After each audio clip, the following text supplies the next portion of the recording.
Hi అండి, అందరికీ happy Vijayadashami. ఇదైతే విజయదశమి ఈరోజు వ్లాగ్ అండి. అయితే మా ఊరు సైడ్ అయితే నాన్ వెజ్ అయితే పండుగ పుట్టితే తింటారండి. అయితే మా హస్బెండ్ ఉదయాన్నే 5 కల్లా అయితే వెళ్ళేసి మటన్ అయితే తీసుకొని వచ్చారండి. మటన్ తీసుకొని వచ్చి మొక్కలను కానీ ఇద్దరిని కాదు, మా ఇంట్లో ఉన్న అందరిని అయితే హడావుడి చేయించాడండి. అయితే కట్టెల పొయ్యి మీద అయితే చేయమని చెప్పారు. సరే అనేసి కట్టెల పొయ్యి ఇదే మా హస్బెండే చేశారు.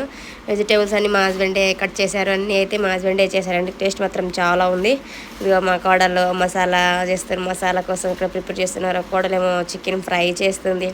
అసలు ఈరోజు చాలా అయితే తిన్నామండి. ఒక పక్క మా పిన్ని వాళ్ళు మసాలా దంచుతున్నారు. ఈరోజు అయితే ఉదయం వచ్చేసి చపాతీ, అలానే రాగి ముద్ద, మటన్ కర్రీ అయితే తిన్నామండి. మధ్యాహ్నం కూడా అయితే పలావ్ అయితే చేశాను, వెజ్ పలావ్.